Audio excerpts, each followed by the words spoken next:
today. We broadly use technology, we broadly use science, and we have big expectations from it. We expect that science or technology can solve our very painful problems, but sometimes we overlook the issues, the challenges that the technology or science arise. And on this word, I would like to give the word to to Rector T'єrрі Маньєн, and I encourage you to catch his words, and also to discuss, to give the questions, and have a nice evening today.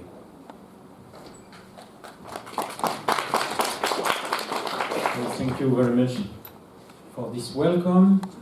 So I'm not going to speak in French, even if this language is a quite nice language. I'm going to speak in English, and just to complete what has been said just previously, I am also the president of the European Federation of the Catholic University. And I was just to show you your university. Do you see where it is? Okay. In Ukraine. Okay. We are here, and my university is here in Lyon. And you have here the 56 different Catholic universities in the network, Europe and Lebanon, because there are 6 in Lebanon. And Lebanon is going with Europe, and Georgia also. So there is a network, and this network is quite interesting for cooperation. And if you want to come to have some studies in France or in Spain or in a different Catholic university, we have possibility of scholarship for that. I say that for you. Now, if we can put the thank you. So it's mainly 56 Catholic universities, different, and we have 2 main very important programs with researcher and teaching, mainly about a specific situation of the relation between Islam and Christianism in Europe and in the Mediterranean Sea, which is a very complex and important point all over Europe. And the second one is we prepare some courses for you, for the students, about the roots of Europe, mixing the roots coming from Western, Eastern, Central part of Europe, from the Greek and Latin till today, with the different influences on European humanisms, and we call European humanisms in the making. That means we are going and you are going to go on with this European humanism you will need a lot. So these 2 programs, and the second, if you put pluriel on Google, you will find this network of more than 125 different researchers on the field. And very, very soon, I hope till 1 year, you will have courses on MOOC or e-learning about European humanisms, the construction of European humanisms since Greek till today. So that's my city, the city of Frank and myself, Lyon. Somebody were going in Lyon? It's a very old city, 1 century before Christ. So, very old city. And you see the city today. And that is one of our campus, a new one. We get it 4 years ago. And it was the transformation of an whole jail and whole prison. And we transform a prison into a campus. Isn't it a marvelous symbol? Symbol of liberty, freedom, symbol of light, from darkness to light. And I think that it is also the way we think about education in our university, for light and for happiness. My university has 12,000 students, and about 20,000 if we look to the associate engineer school. It's one of the 5 Catholic universities in France: Paris, Lille in the north, Angers in the center, Lyon and Toulouse in the south. 5 faculties: theology and religious sciences, philosophy and human and social sciences, languages and literature, law and economics with a business school, also a business school, and science and biology. And the team I am responsible of on ethics of techno-sciences is inside the Faculty of Science. We are philosopher and theologian inside a Faculty of Science, which is for us quite interesting. I just want to say that in Lyon there are famous people, but this one is particularly famous, Saint Irenaeus of Lyon, who is a father of the church. We call it father of the church, among the fathers of the church. You see, it was very early, the 2nd century. He was a disciple of Saint Polycarp, who was a disciple himself of Saint John. So there is a direct tradition from Saint John, the apostle, very near Jesus. And the church in Lyon is, in this fact, a very early church in the Christian church. That's very interesting. And look to one very famous sentences of Saint Irenaeus, which is a very nice program for the life. The glory of God is a living man and woman, living life, and the life of man consists in beholding God.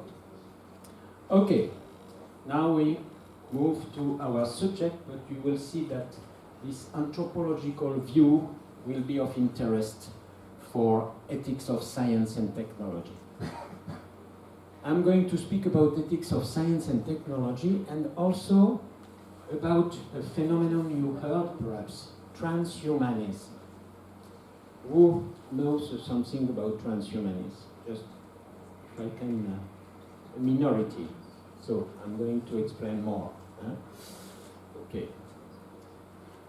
So we have a group, a research group, interdisciplinary group in this university about techno-scientists, and we practice ethics in close relation. We are both.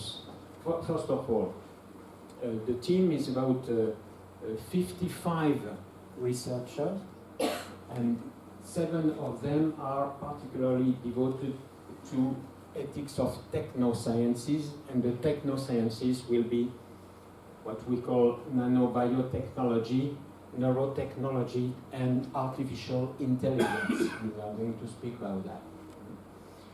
And we are both scientists and philosophers, mainly, or theologians. We get 2 doctorates, so the dialogue between the 2 parts, between ethics and science, we try to do this dialogue for ourselves and to propose to researchers, to propose to people inside the industry for techno-sciences, and we propose that through courses and through training for students.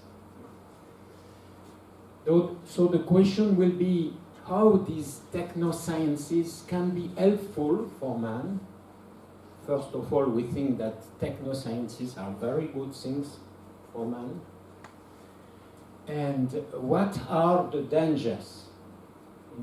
Everywhere, when you have innovation, you have marvelous possibilities, and also you can have dangerous possibilities. We will give some examples. And very often, if you are studying in a business school, you have to consider that these problems are not only technical problems, but techno-economic paradigm. very important because there are a lot of business through technosciences and uses of technosciences.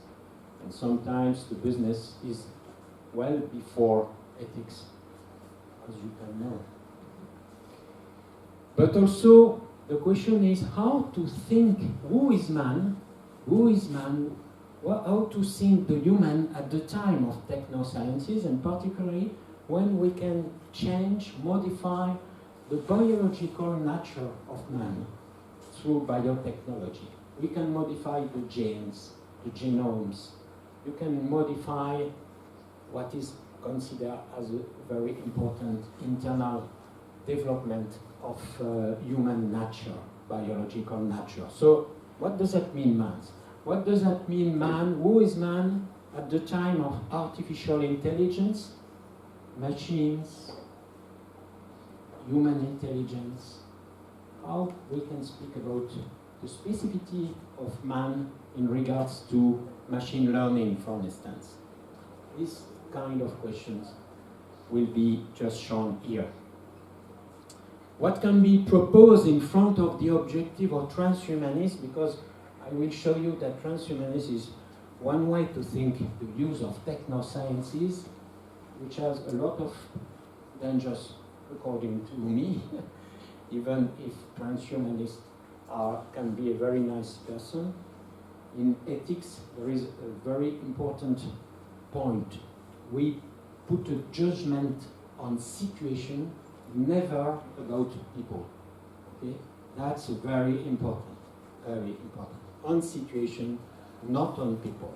No judgment about people, but on the situation. So what can be proposed?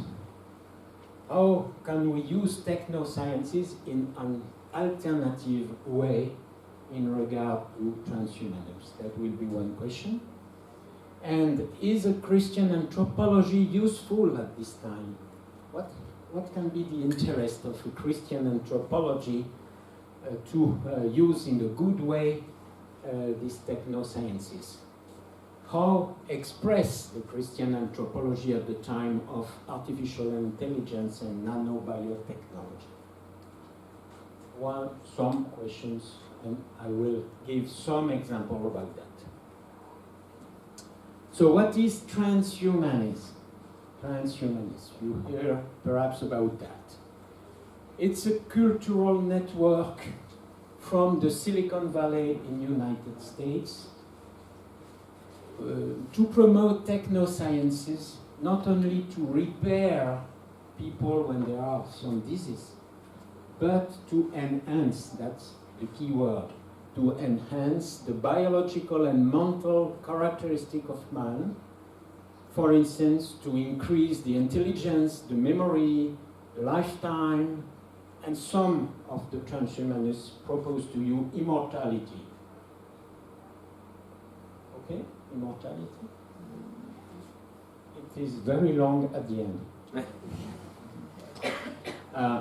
Technosciences, so the aim is not only to repair, but to enhance. Why not? Why not? The technosciences are mainly what we call NBIC. I am going to detail what it is, NBIC, and artificial intelligence. And they are thinking about a transhuman, sometimes a post-human, which has been increased in the capabilities by these technosciences, a kind of superman, called transhuman.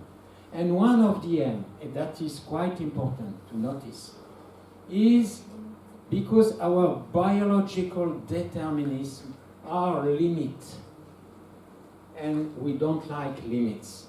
And these people think that we can go over our limits, and particularly our biological limits, when we are not able to do something because we are limited by. And they want to envisage and to think about a man without any limit. Is it possible? So, the first technosciences which is used is NBIC. N is nanotechnology. It's okay for you? No. Nanotechnology is technology at the scale of the nanometer, which is quite powerful, to be able to build something at the scale of the nanometer, which is very, very fine scale. 10 nanometers, it's generally the dimension of a gene, of the gene. So if you apply nanotechnology to biotechnology, with nanobiotechnology, you can work at the scale of genome, of the gene, which is very new. It starts at about 2010, so that means less than 10 years. Nanobiotechnology are able to modify the genomes, to introduce a gene, an artificial gene, to work at the scale of genes. Okay? Why E? E is information. One most important point is matter, inert matter or living matter, is equivalent in this case to information. The matter is an information which can be put on a computer and which can be put as a code, and you know the genetic code, for instance. That means you can have in your computer the representation of the matter, and then everything is calculation. Everything is information, everything is calculation.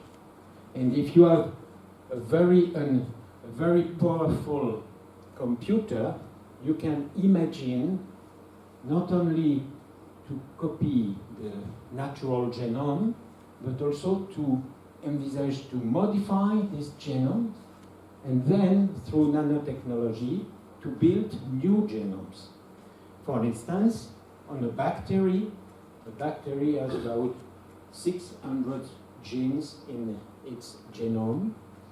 You can copy by computer, by information, you can copy the code of the natural genome of a bacteria.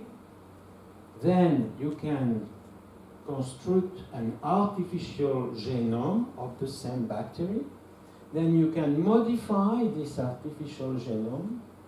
You can substitute the natural genome of the bacteria and put the artificial genomes, and then you introduce a new way for the bacteria to develop.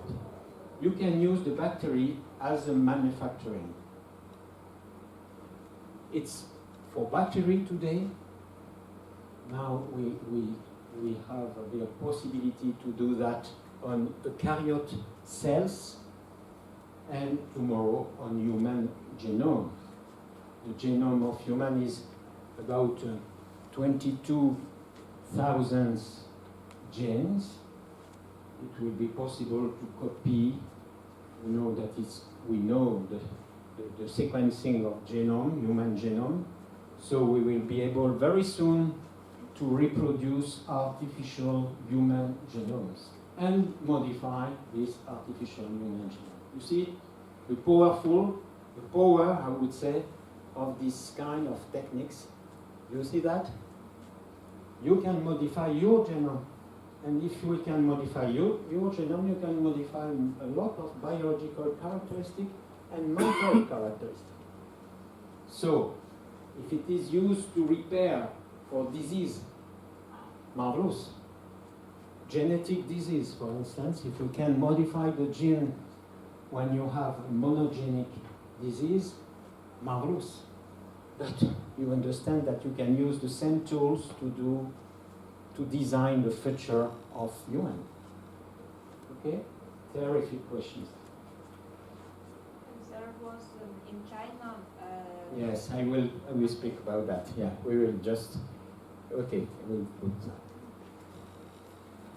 So we can have manufacturing of livings. It is not the same if you have manufacturing of a bactery, of a manufacturing of human genome, you see. In ethics, it will not be the same kind of problems. Huh? So look at this sentence, which is quite interesting here. It's a French philosopher about techniques, and he was saying that very soon. Technology is for itself its own goal and generate new mentalities. It's very interesting to look not only to the benefits and the danger of a technology, but also the mentality it generates. For instance, everybody of us use smartphone, no? So when you have your smartphone, for instance, you receive a mail. You think that you have to answer to this mail as soon as you receive it. It changed a lot of relations. Internet has changed a lot of human relations. Okay? There is an effect of techniques on mentalities. It can be very good. If you answer very quickly to a mail, perhaps that's very nice because you need very quickly an answer to your question. But sometimes you answer so rapidly, then after you say, oh, perhaps it would be better to think about before to give an immediate answer, which can be perhaps very strong or not adequate. So it is a very important thing to look to the kind of mentality which is generated by the techniques, and particularly the relationship between humans. If man transforms nature, which in turn transforms man. In what way? Is it in a good, interesting way, or is it in a negative way? That's the questions of ethics. That is your case. Perhaps you know about these techniques. His name is CRISPR-Cas9. It's a kind of gene editing technology. It looks like DNA scissors, which is a kind of representation. We are able today to cut DNA, a part of DNA, a gene, to put out this natural gene and then to put an artificial gene. For instance, it has been made not only on vegetables, not only on animals, but it has been made since 2015 on human embryos in China and US. This method is quite precise to put out a gene and replace it by an artificial gene, but it has off-target effects also. And when you modify an embryo, you not only modify it through what you want to replace as a gene, but also with these off-target effects, which are not known, which will induce evolution of the embryo, genetic evolution of the embryo, and perhaps you want to repair the embryo if there is a monogenic disease, but which is very good. But on the other hand, you will perhaps induce another mutation, and you don't know what mutation, which will be perhaps terrific for children after. At this time, it was made on embryo, human embryo, with all the ethical questions related to the work on embryo, human embryo, a lot of questions. And at the end of this experiment, they stopped the development of embryo. But very recently, last November, Chinese twins born with embryo modified by these techniques. And so these two these two girls, twins. They are they get a kind of immunology against AIDS. It was the aim of this manipulation, which is perhaps good, why not? But they bear the off-target effect. We don't know exactly what will be the consequences for these girls who does not ask nothing. They receive something due to our design, to our choice, and what is terrible, in fact, I don't know if it is completely true, but in the United States, researchers said that the same gene which is used here for immunity against AIDS is the same gene to improve the memory. So we think that in this manipulation, in this experience from China, there is a therapeutic presentation against AIDS, but in fact it is an experience to enhance the memory of humans through the manipulation of the same gene which is interesting against AIDS, but which is also interesting to enhance the memory. If it is true, it's terrific, because these poor girls has the modification for all their life, and they will transmit to their own children this same modification with the evolution in genetics.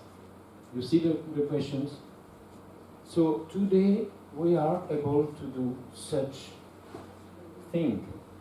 So this method can be very interesting,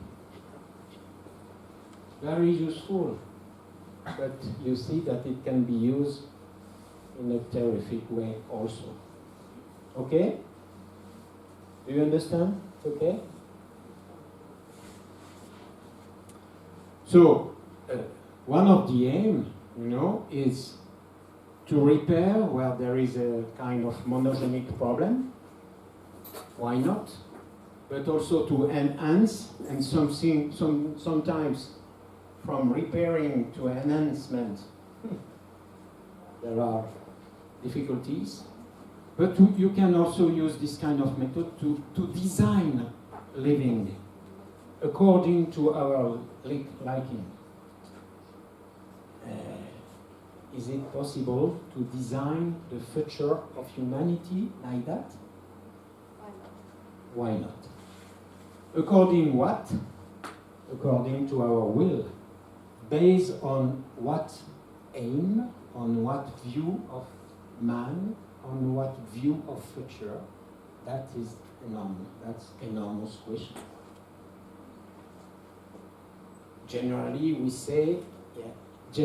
say that life has to be received, not to be constructed by man himself. Here, more and more, we think about life, natural life, artificial life, made by man himself. Yes? I just want to clarify. If I understood correctly, children. No. Children of these girls will have good memory skills. Yeah. In fact, at the beginning, the presentation of the Chinese experiment was to get an immunity for these children against AIDS. That was the aim. But the view. And that was the aim of the experiment. AIDS, it's okay? Yeah. So that was the aim of the experiment. But in fact, American researchers looking to the experiment of Chinese have shown that the same modification of the gene, this gene which has been modified for immunity against AIDS, can be also used to enhance the memory, the development of the brain. It's like side effect. Like, Side effect. it's not side effect. We think that, in fact, Americans say that the aim is not against AIDS, is in fact a kind of presentation, a therapeutic presentation, because the parents of the girls, the parents, hello, the parent of the girls have no aid themselves, and what they said, but you know, it's a kind of war, an economical war between the United States and China, in fact, is to say that, in fact, the view is to make a test of enhancement. So the cause is to repair, but in fact, we want to try to experiment an enhancement on poor girls which will receive something they did not ask, nothing, but it is inside themselves, in all their cells, for all along their life, and they will transmit to their children this modification. They Yes? they transmit this immunity only for girls, or maybe for boys too? Because I know that, for example, some disease transmit for girls only, or only for boys, and it's Yes, we have to look for AIDS, for the immunity against AIDS, but the problem is no more that. The problem is what will be the effect of brain enhancement, because as I said to you, it's the same gene, and what will be the effect of the off-targets problems which are related. It is well known today that an embryo, there are a lot of off-targets effects.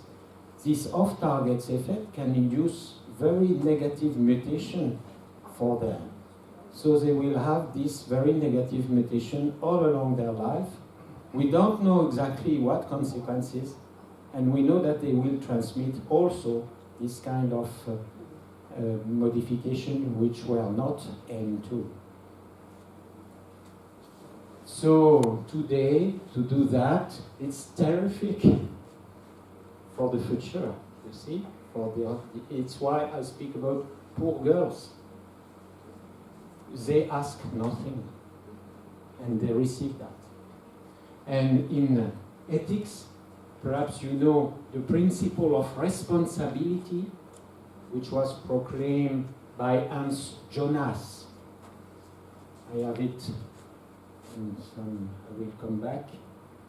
Look at this on Jonas. Act so that the effects of your action are compatible with the permanence of benign human life on earth in the imperative principle of responsibility. Act so that the effect of your action are compatible with the permanence of benign human life on earth for future generations. We don't know nothing about the future of these girls, but we have decided to do that. And we know that the techniques is not completely understood on embryos, human embryos, but they apply these techniques as an experiment on humans. Can we make experiment on humans? Can you say the future of these girls can be terrific because of the action of some researcher? You see the responsibility of the researcher on the future of these girls? Terrific. You understand that? Yeah. But And it occurs. So, there is no ethics in this case. No ethics. The problem of ethics is not the problem.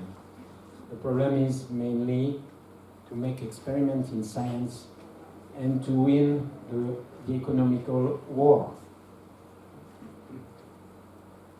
and that's a very important problem. It is really a surprise that we are able to do such a thing. Personally, I am a scientist, and I do like technology. I am a member of the French Academy of Technology. But when we see what we can do like this, it's we need a lot of ethics inside the use of technology.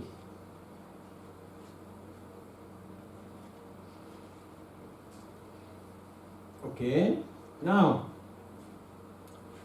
artificial intelligence. Everybody knows about something about artificial intelligence. It's a very nice tool in medicine, and particularly for the big data processing coming from a lot of medical consideration to propose statistics, new drugs, and something like that. And you know that in artificial intelligence, the process at the basis of artificial intelligence are the algorithms. That means the mathematical process to calculate. And to calculate particularly the correlations between parameters. We try to find correlation between a lot of parameters to be able to give good statistic from big data collections. Big data on health, for instance. Big data on, we are working on problems related to our microbiota. That means a lot of bacteria we have in the body, and the role of them is quite important, particularly for cardiovascular disease. And these tools coming from artificial intelligence are used to give statistics of the evolution of this disease to the physicians to be able to prevent, to have the good solution to prevent or to strike against the disease. So it's a very interesting way to practice medicine today, to have these tools coming from artificial intelligence. Nevertheless, there are some questions, and particularly, what is the transparency of algorithms, which are the basic things used in artificial intelligence? And very often, you have a patent on this algorithm. So if you have a patent of this algorithm, you cannot have the transparency, the complete transparency of algorithm. And people who use the algorithms, they don't know exactly, or sometimes they know nothing about what is the constitution of this algorithm. So for the protection of the big data uses, we need to have a transparency of algorithms. Artificial intelligence, machine learning, deep learning. Okay, that's the way to think about today, and particularly applied to neurotechnology and brain-machine interfaces. So today it can be used, and if you remember the scientist Stephen Hawking, you remember this astrophysicist Stephen Hawking? He was only able to communicate through les paupières, je sais plus comment on dit paupières en anglais, through this, I don't know the term in English, not only the eyes, but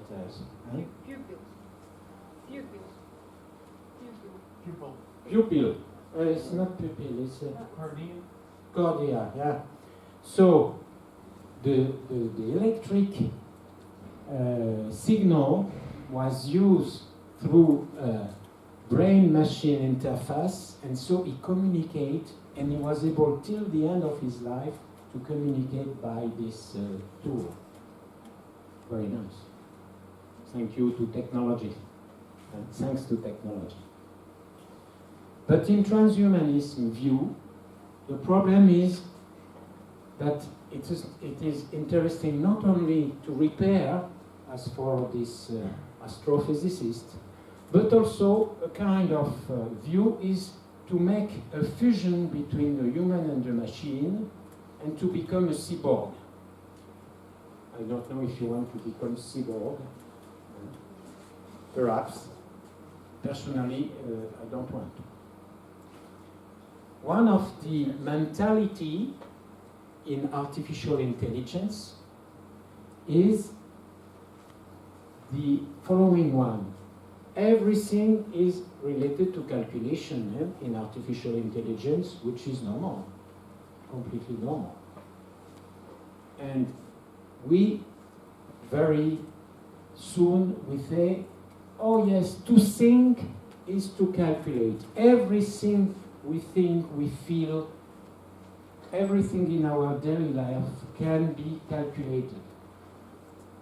If it is true, the machine will replace humans as soon as you will have the capability to calculate a lot of things.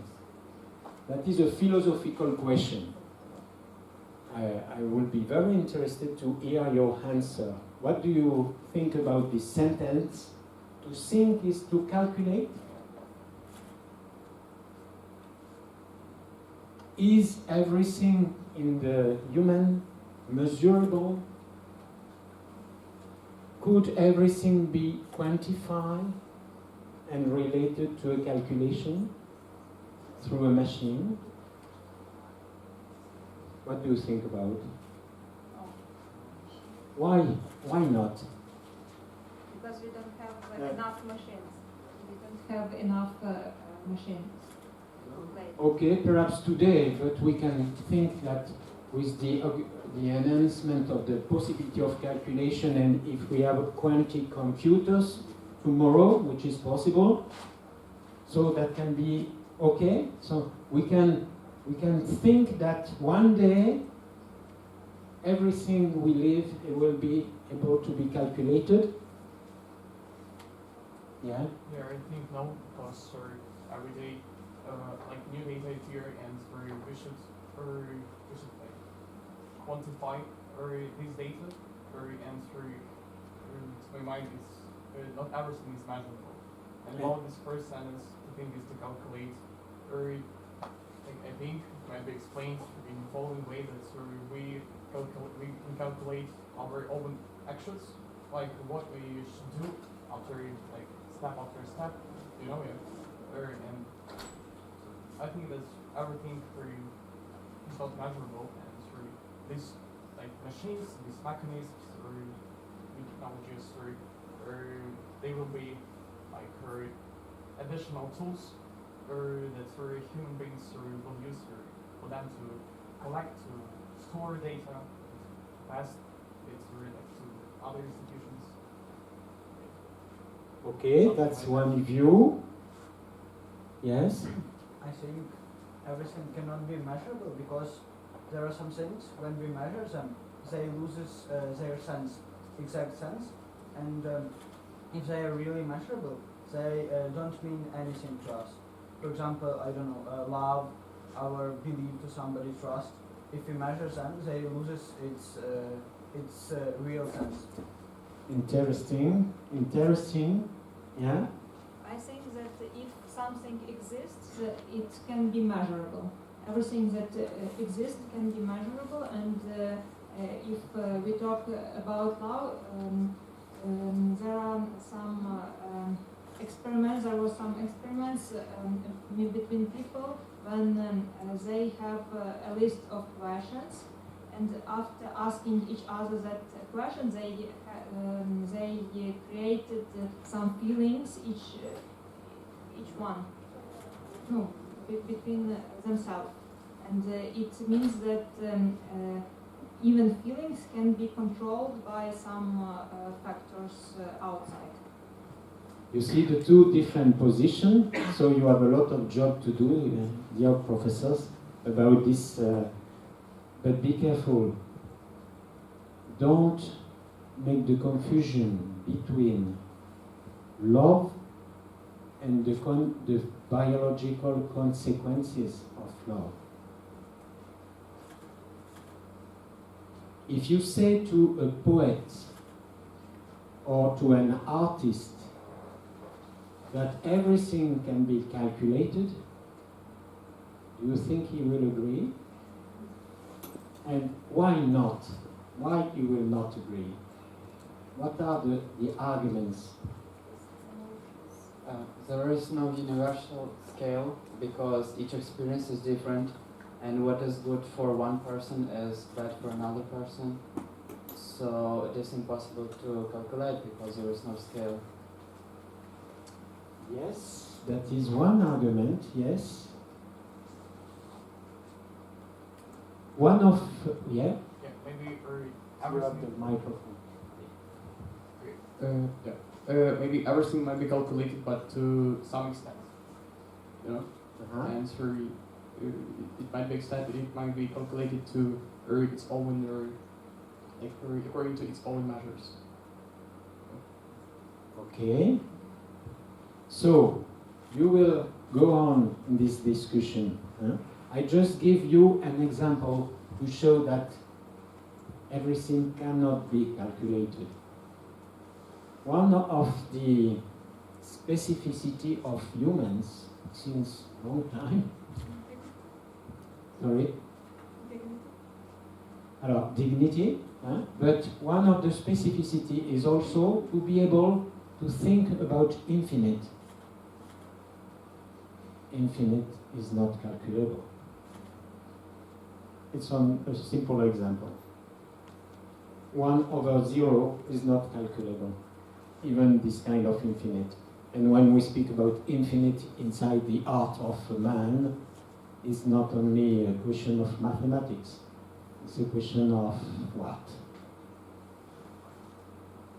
We are able to think about infinite, which is by definition not measurable over any measurements. But we are able to imagine what is infinite. It is true in mathematics, it is true in philosophy, it is true in religion, it is true as a poet. That's an ability of man which show you that everything cannot be put under calculation. The second one, I would say, is you are in your different position. When you love really somebody, can you say that you love it by calculation? I hope not. Now, when you become a lover, the consequences of this situation can be understood, and there are a lot of films which show what happened about biology, our biological consequence of love. That can be put under calculation. It's true. The biological consequences can be put under calculations. It is made by artificial intelligence. It is made by artificial intelligence. If you have seen this film, Ex Machina, do you see this film Ex Machina? And Ex Machina, it's a fiction which has been made in 2015. And we look to a young researcher in computer sciences which work on the Turing effect, and is working with very famous robots who are able to be super intelligent robots, and they appear as in the view of marvelous young women, these robots, and the computer, the specialist of the computer with a young man will fall in love for his machine. And the machine is able to detect all the biological effects on the face of the young researcher, and the machine will be able to integrate by calculation the idea that is we fall in love, and then the machine will use this naivety of the lovers to be able to kill him, in fact. So it's a terrible fiction, but that means you can put under calculation the consequences of, but you cannot put under calculation the infinite and the free love. That is one of the points. So you see, second point, to repair or to enhance is not the same. To repair, yes. To enhance, perhaps. But is there any limitation? You know, in Greek, I don't know if you study Greek language, you have two terms to say limit. One terms, a limit that must be overpassed to be free. There are some limits that we have to overpass this limit to be free. And it is at the basics of education to be able to overpass our limit. And the second word, if you overpass the limit, you will be less and less human. If you kill people, for instance, you will be less and less human. I think it's quite interesting, because in English, or in French too, I don't know in Ukrainian, you have only one term, limit. In Ukrainian is the same? No, you have more. So, it's very nice. I don't know if we have the same as in Greek. Some limits are made to be overpassed. Other limit, if you overpass this limit, you will be less and less human. You can see something like that in the respect of people, in the respect of the dignity of people. If you overpass some limits, you will not respect the dignity and the uniqueness of people. And it is the challenge of social relationships very often. I think it's the same example here. Yes, why not to overpass some limit thanks to technologies? Yes, to enhance biological limits, okay, but till where?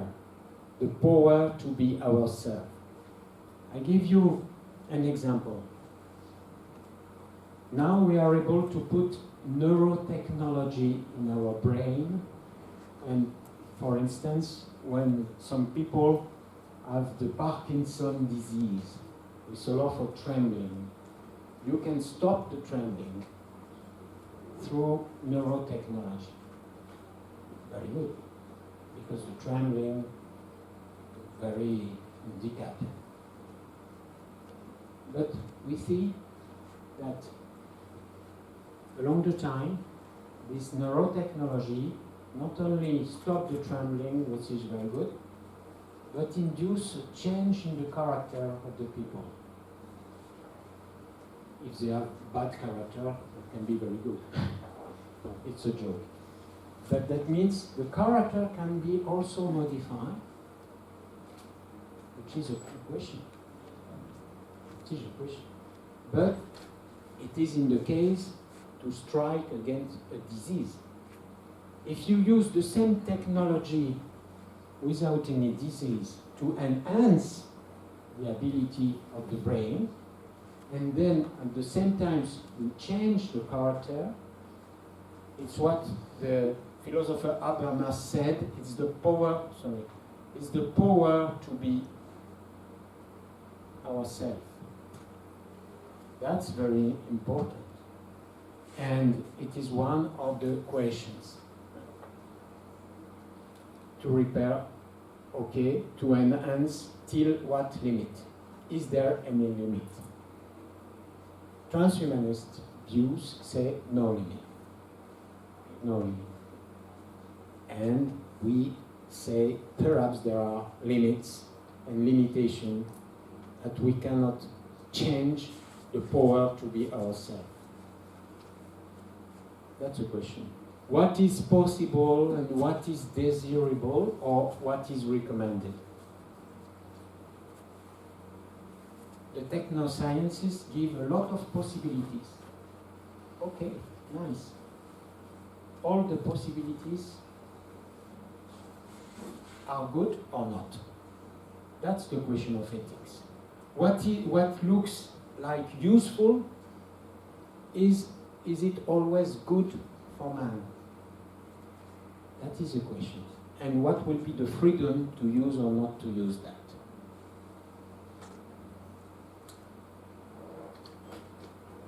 In the different field of transhumanism, you have many different tendencies. All the transhumanists are not equivalent. Humanity Plus is one of the European way to think transhumanism, and they said that it is a moral necessity to use technosciences, but with an ethical care. At the end, the University of Singularity, which is coming from the Silicon Valley, and Ray Kurzweil is one, is now employed by Google. They said that our future will escape from the past thanks to technosciences. It's the aim of the cyborg, which is not related and which escaped from our biological determinism, to surpass our limit till the last limit, which is death. It's why they propose immortality. The last limit is death, and they propose immortality. We can say the phantasm, but some of them think like that. What is important is not only what they think, it's the influence of on the mentality, even if you are not a transhumanist. Influence on particularly the way to think the man. Is the man a machine? Are we machines? You can repair, you can enhance, and you have no limits because a cyborg will have no limit and no death. That is a kind of mentality which is you can find in the United States, for instance, but in other places, with people generally are very nice people, very kind people. No, they are not Frankenstein as Frankenstein. No, it's a mentality. And I remember many times, and remember one very well-known scientist who told me in a colloquium, you know that I am a scientist and a theologian, and he told me technosciences will save, that will be a salvation by technosciences of man. Salvation. When you say that to a theologian, and I look to him and I say, salvation, it's a lot. But he was thinking that technosciences will give the salvation to humankind. So there is a question. I will stop here and I will hear your own questions. I have a lot of other things to say, but I think that I am speaking since 1 hour. It's enough. If you have any question about that, and that will be your responsibility to decide in an ethical way what is desirable, what is good for humankind using these technosciences. A lot of things can be very good, I'm sure of that. And what can be the limitation of this use. In the cases of the Chinese girl is for me a kind of example we have to look very carefully. Thank you for your attention.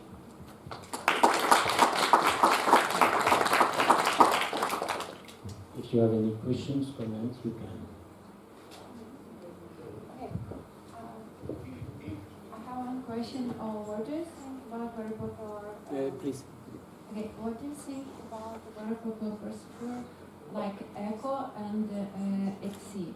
It's Like, exi. It's echo. It's similar to echo, but it's more difficult than echo. you want to see for procreation? No? It's Uh, For pregnancy. yeah. It's It's related to pregnancy. For example, if you can get by natural way, you use Okay. technology like echo. Yeah, it's okay, external. for pregnancy, yeah? Yeah. And what do you think about the Yeah, techniques? what do you think about this? It is good or maybe it's not so good? I think it's better to analyze the blood than to produce an amniocentesis. Is it the term, you know that? No. I think that it's a better, the new test, you speak about the new test about blood analysis. For example, if both of people health, for example, you have a good cells and, for example, partner has a good analysis too, and something going wrong, and they can get made children, and they will go to the clinic and give their cells and other, Yeah? and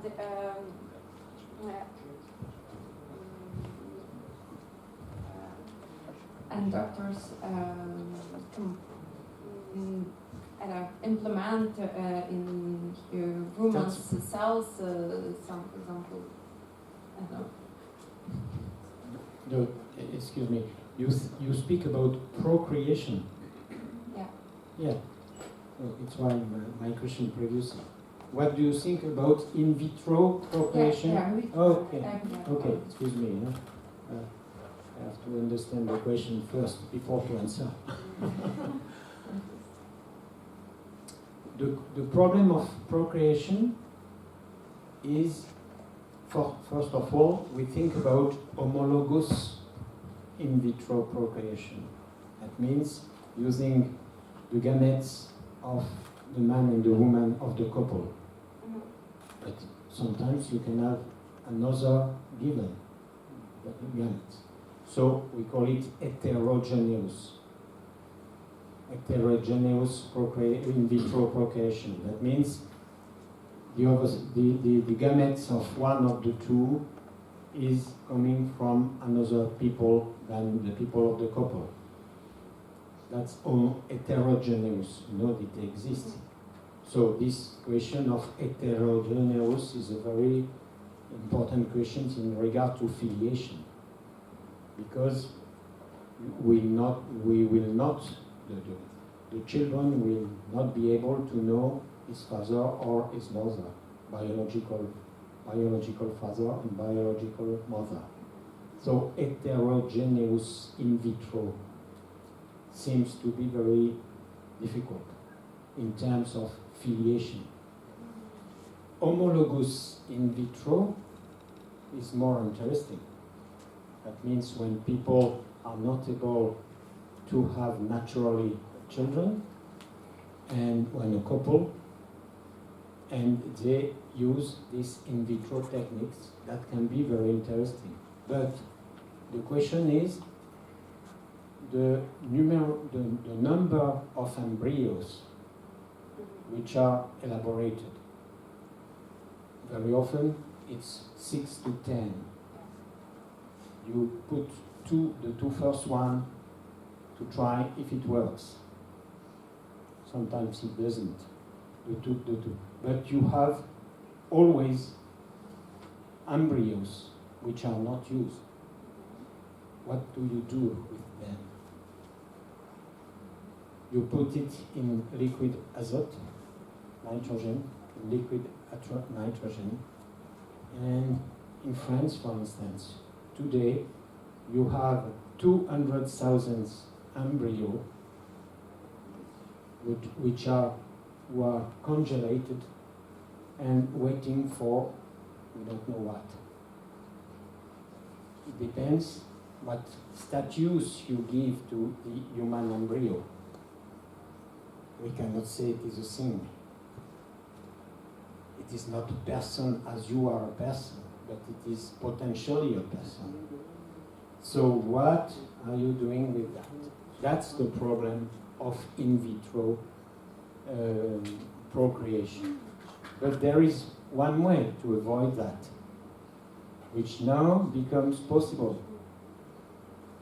You are not obliged to, you can today elaborate, it's not a good term, one embryo, not 6 or 10, one embryo, because we have the technical possibilities to make the conservation of the gametes, male and female gametes today, which was not the case for female gametes till recently. So now you can elaborate one per one embryos, and that changed the questions of the surnuméraire, comment on dit ça, of the lot of embryos which are involved till today, and as I told you. So there are new possibilities for which the techniques can help a couple to get children, but only in the case, to my opinion. I answer your question, you asked me my opinion. You can have other opinions, sure. But I think that there are possibilities in the next future if you only elaborate one embryo per, if it does not work, you can elaborate a second one. But if you elaborate a lot of embryos, then you have the problem of this embryo who are not used, and what are you doing with them?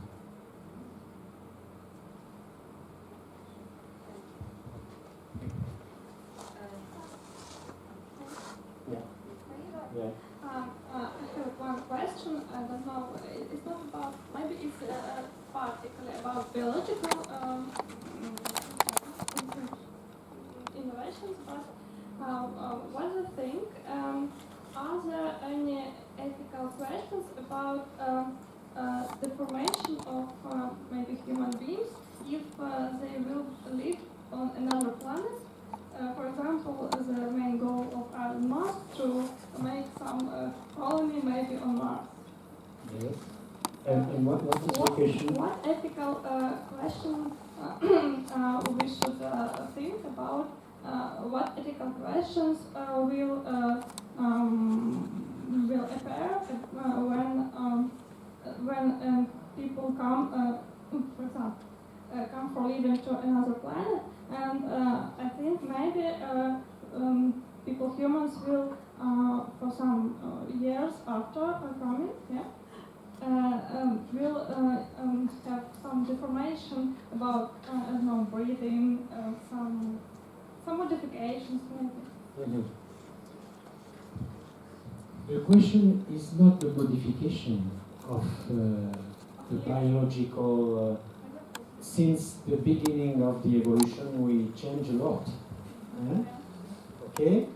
When you look the history, from Homo habilis to Homo sapiens, you have a lot of differences. And it's adaptation, evolution, that's normal. No problem with that. If you change the environment, you will change even the genetics. I would like to show you something very interesting in the next. I get a lot of things to give you. Yes.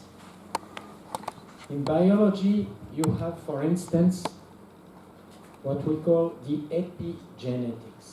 Don't know if you know something about that. I'm going to explain because it is adapted to your question. When I was young, we said that only genetics induce the development of the future of the livings. Now we say, okay, genetics is quite important, but the effect of environment is also very important, and epigenetics is the effect of environment on the modulation of gene expression. For instance, you look to a fetus inside the body of its mom, and you see an influence not only on the biological environment of the body of the mom, but also of the psychism of the mom. For instance, if the mom is stressed or if she is quiet, you see an effect on the biological reaction of the fetus. You see?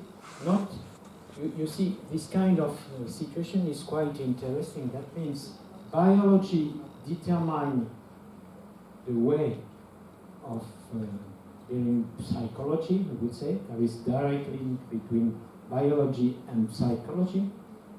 But in regards, there is also an influence of psychism on biology. It is in the two senses. We know that in psychology since a long time. But what is new? Epigenetics about 20 years ago, no more.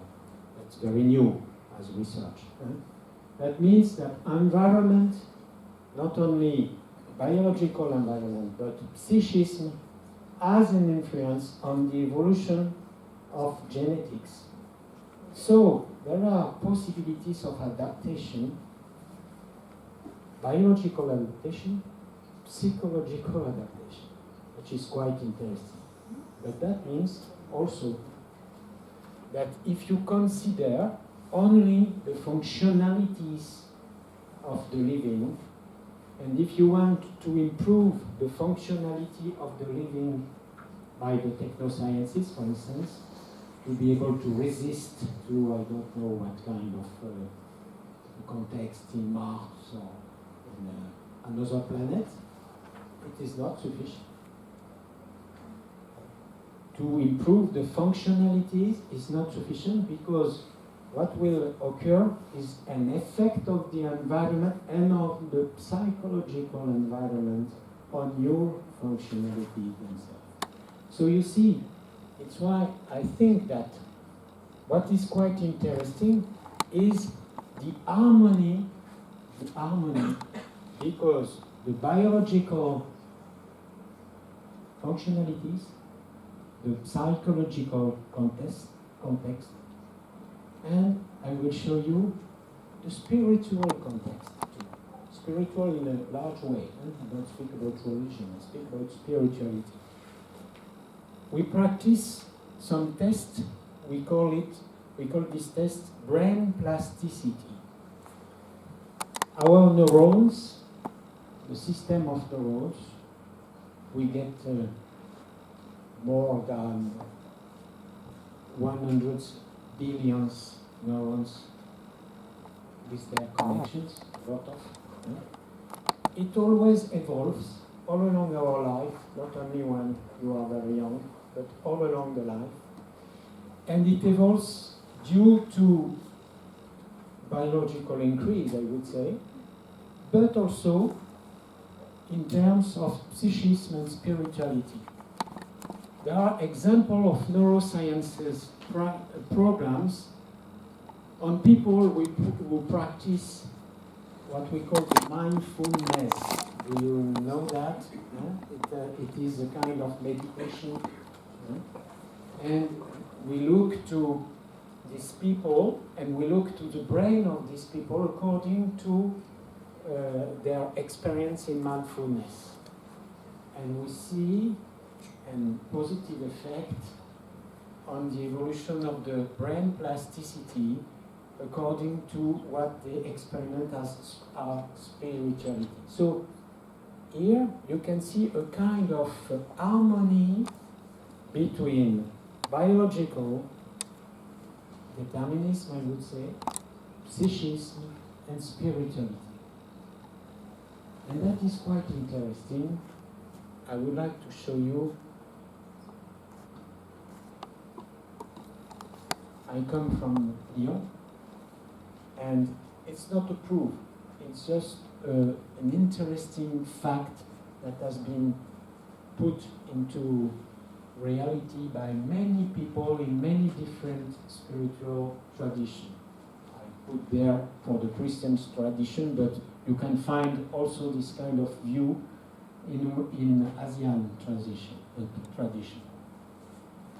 What he was saying, Centurionius, at the second century, we are not speaking about epigenetics, brain plasticity, or neurosciences.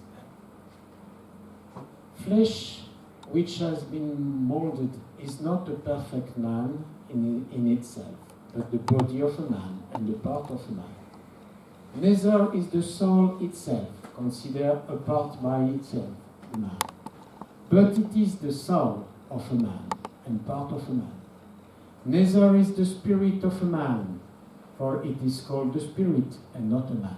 But, and that is the main sentence, the commingling, the intrication, we would say, the intrication and union of all of these constitute the perfect man. And to my opinion,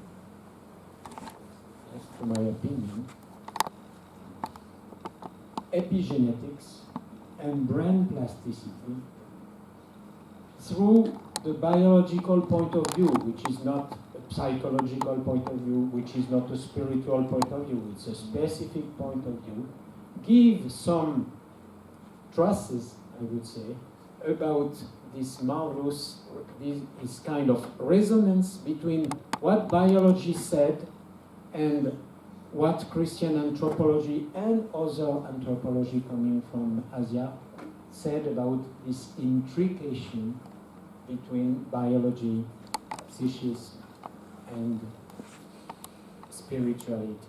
So, okay, to use technosciences to improve or even to enhance the capability of man if it serves the harmony between body, psychism, and spirit. It is the proposal, it is my proposal.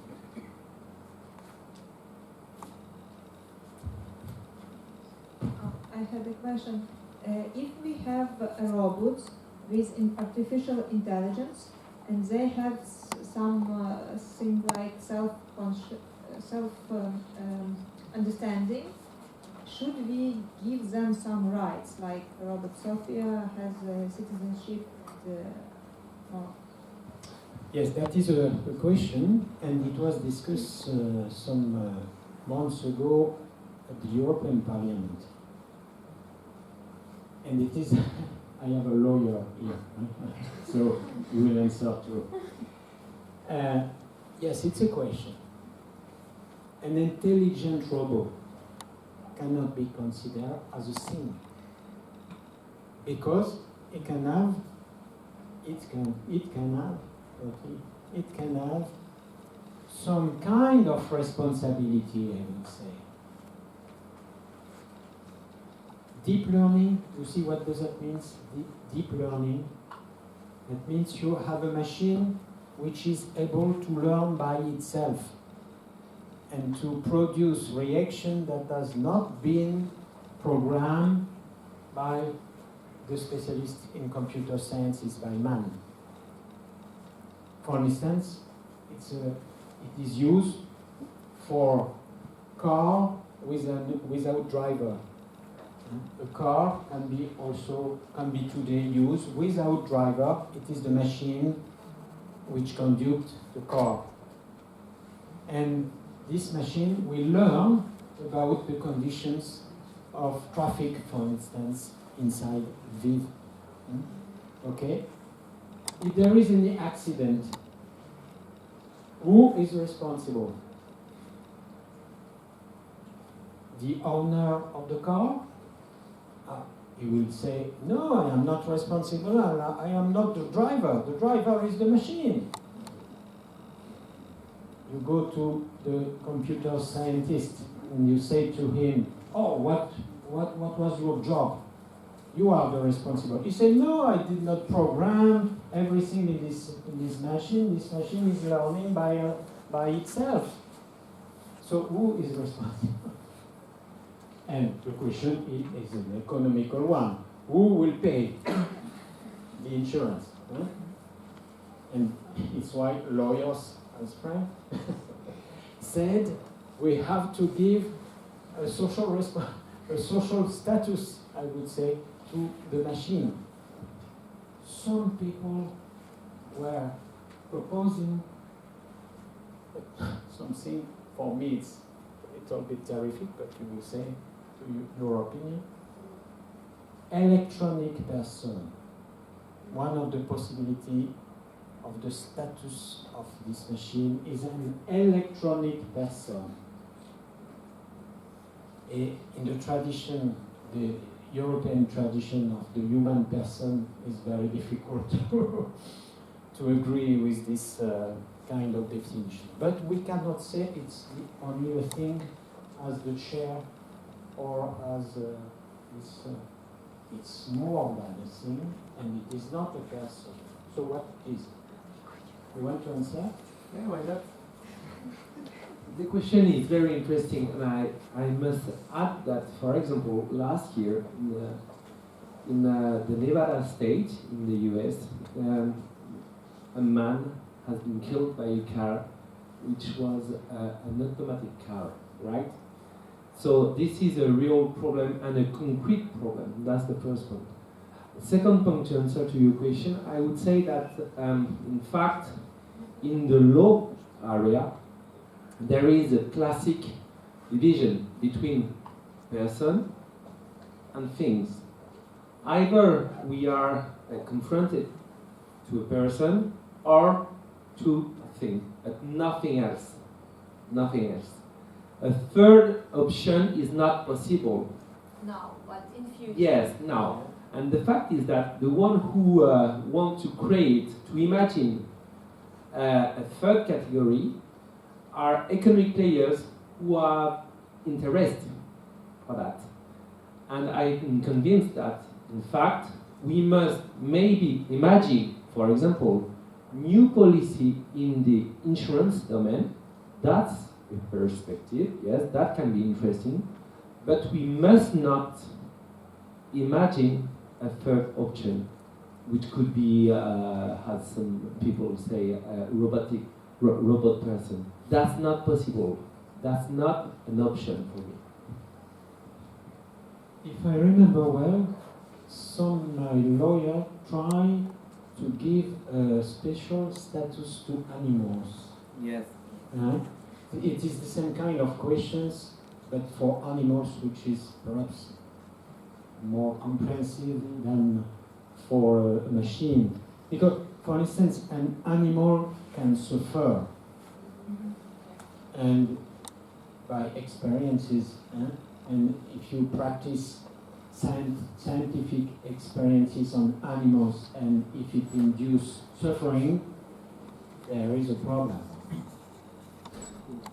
But we cannot say that a machine suffers. So we see a difference of status. But because of what you said, because of economical questions, we cannot say that the machine is only a thing. So there is a problem. You want to ask a question? And then here and Thank you. I want to turn our discussion from robots to people and ask you, Professor. Probably you're closer to researchers than most of us in this room, and probably you can share with us some information where the researchers, in which stage, and why we still cannot beat the cancer. So it's most popular disease on the planet, and having such clever people, we cannot do. Thank you. We are working in Lyon with the Research Center Against Cancer. And I will speak what I heard from scientists in this field. We have tools today to prevent some cancers and to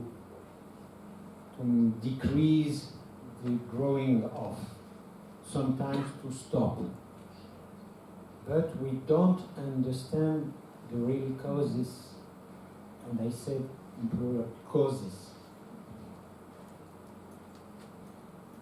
To the opinion of the researcher I'm working with, they said that in fact it's multifactorial things, and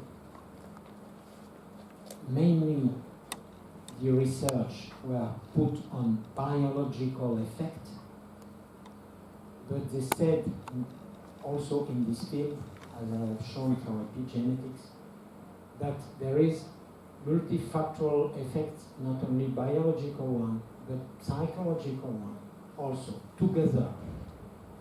So the situation is very complex, because genetically speaking, we can say that some people are more exposed to cancer. But even in this situation, some of them will get the cancer, others not. Why? So everything is not genetics or directly genetics, even if some genetics favor the cancer or can perhaps prevent it. And it's why they try now to integrate not only biological point of view, but effect of environment and particularly epigenetics on the cancer evolution, not only the evolution but also the beginning of. So multifactorial, but they want to go on in this way. That means that what we call personalized medicine is perhaps one of the way. You have to know a lot of things about genetics, but you have to understand the context, the social, the personal context of the people, and some of the reality of these people who declare cancer. It is true that sometimes we see that after a big event, somebody declare cancer. It is not always that. There is no rules for that, but it is possible that there are relations between. It's the global human, not only the functionalities, the same. You see, and for me, it's one of the errors of the transhumanists. It's not only to think about super intelligence, that's okay. It's to focus everything on the functionalities. But living, and particularly human living, it's much more complex than a machine.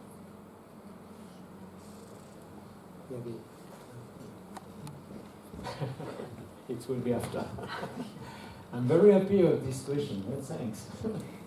Have you ever faced personally a situation when you had to make a choice between like science questions and principles of morality? Yes, it's our work together today and every day. First of all, I think we have to look to social responsibility, not only what I think, but what we think in a democracy. The laws, normally, I don't know if you agree, Frank, the laws must reflect what a country, the people of a country want to as a common good, I would say. In ethics, you have to find a common good, not only what you think to be good for you, but also what can be good for the majority, and I would like to say for everybody.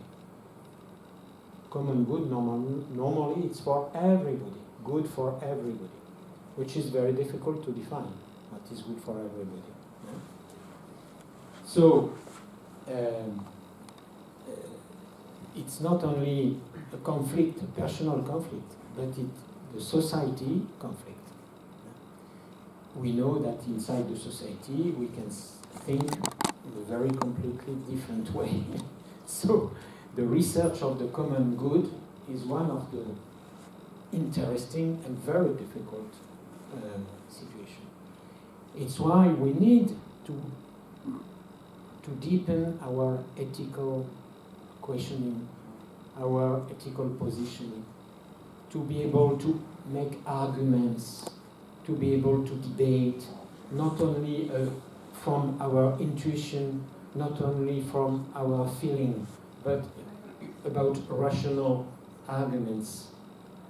And that is the debate that must be organized not only at the parliament, but also inside the society. And it's very rare. And sometimes some medical team call me to help them, not to say what is good, what is bad, but I have only to help the team to be able to put the arguments clearly, not only feeling, but arguments, and to be able to take a kind of distance with the problem, to be able to find what will be the better solution for the group after this reflection. It is one way to try to go till a common good, and I think that one of the good education, and you are studying a lot, is when you teach ethics inside technology, inside economy, inside science, not to teach ethics outside of. There are lessons on economy, science, biology, and in the other end, ethics. But when people have the two competence, I think that the economists themselves must be educated in ethics. Scientists must be educated also in ethics. And I think that will open more possibilities to have clear arguments and then to be able perhaps to choose good, common good more easily. But it is a very difficult work, but necessary.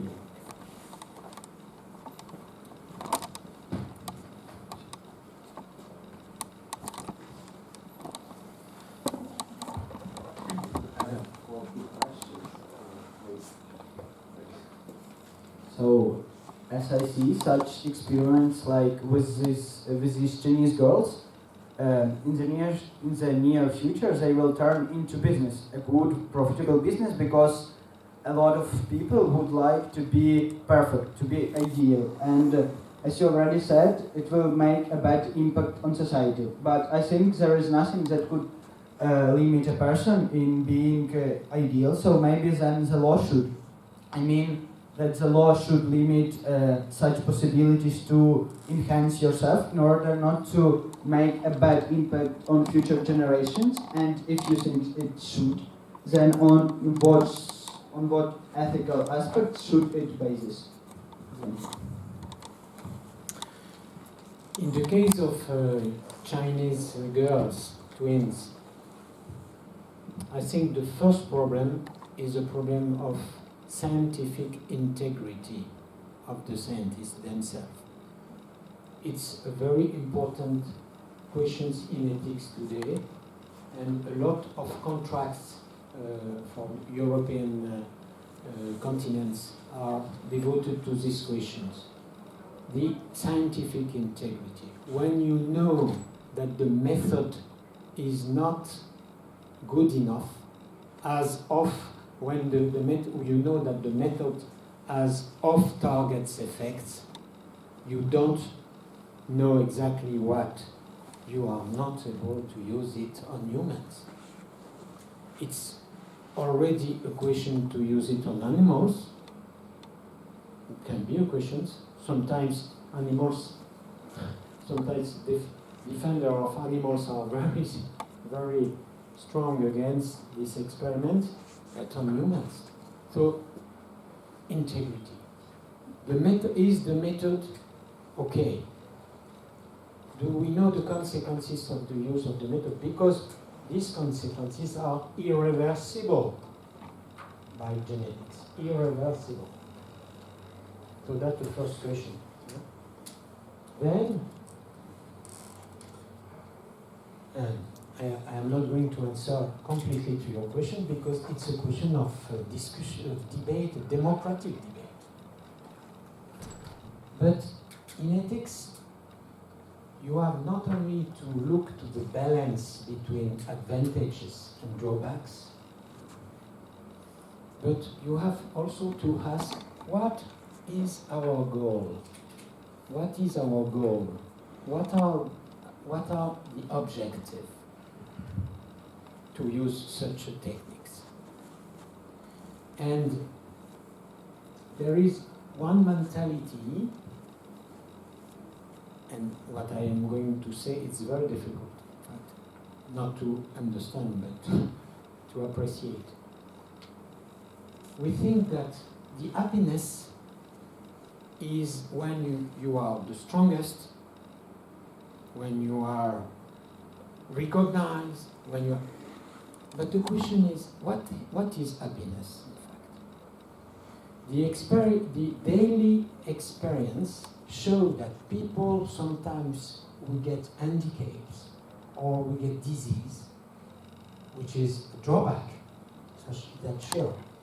But they show us a kind of, not happiness about their drawback, but they are a way of life, they are full of life, and they express by themselves that the happiness is not directly related to the perfection of the functionalities of the living. And for me, it's a kind of challenge. Okay, we have to repair, we have to enhance, okay, but it is not sufficient.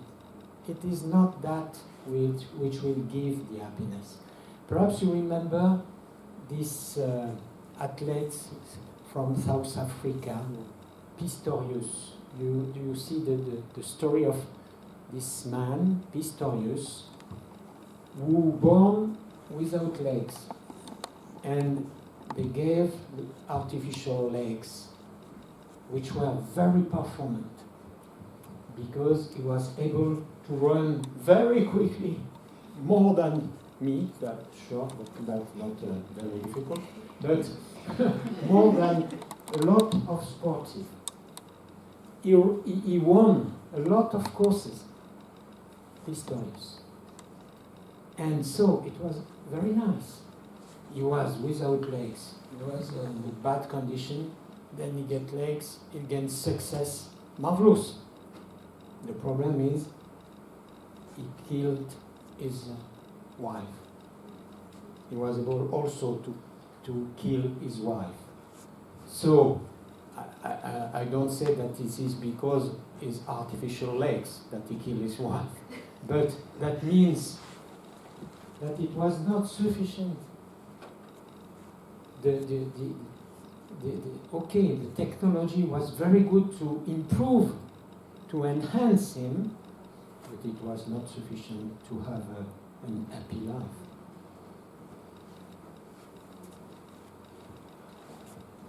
We will have a last question today, unfortunately. We have a limit. You would like Could you please share your opinion on euthanasia? On euthanasia.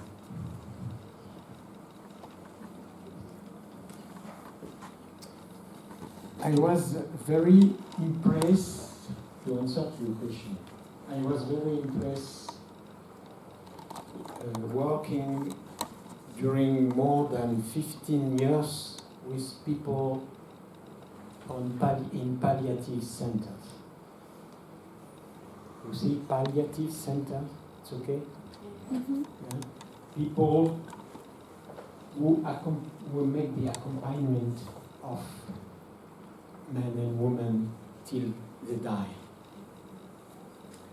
They told me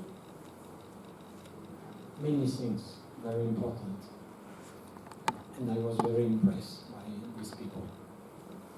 First, they told me in France, when it was in France, they told me first that 90%, not 100%, 90% of people who ask for euthanasia will not ask when they will be in the palliative center. They ask before their entrance in the palliative center. When they are in the palliative center, 90%, not 100%, 90% does not want to die. Why? Their situation is still very difficult. They will die. But in this palliative center, they get an accompaniment for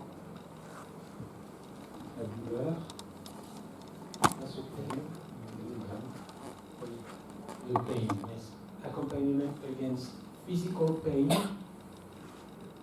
but accompaniment of the psychological suffering and the spiritual suffering that exists. And personally, I was involved in the spiritual suffering, accompanying the spiritual suffering. Some people does not have any physical pain, sometimes, but the psychological suffering and the spiritual suffering is very impressive, and they want to die because of that. And we see that in a lot of cases, not everywhere, but in a lot of cases, when you have these three accompaniments against the pain, against the psychological, and against the spiritual suffering, they don't want to die. They don't ask to die. It makes sense to think about that. And it is why we are called to fraternity. I understand that somebody asks to die because it's impossible to support such a suffering. I understand the demand. I understand he asked that. But my question is there our answer to that? To say, okay, we are going to push on the button and it's finished? Or our answer will be a brotherhood, a fraternity, and particularly through professional accompaniment? I think that's the situation to try to answer to your own question. Thank you. It's a time to experience that limit exists. Because we have time limits as well. And, thank you so much for your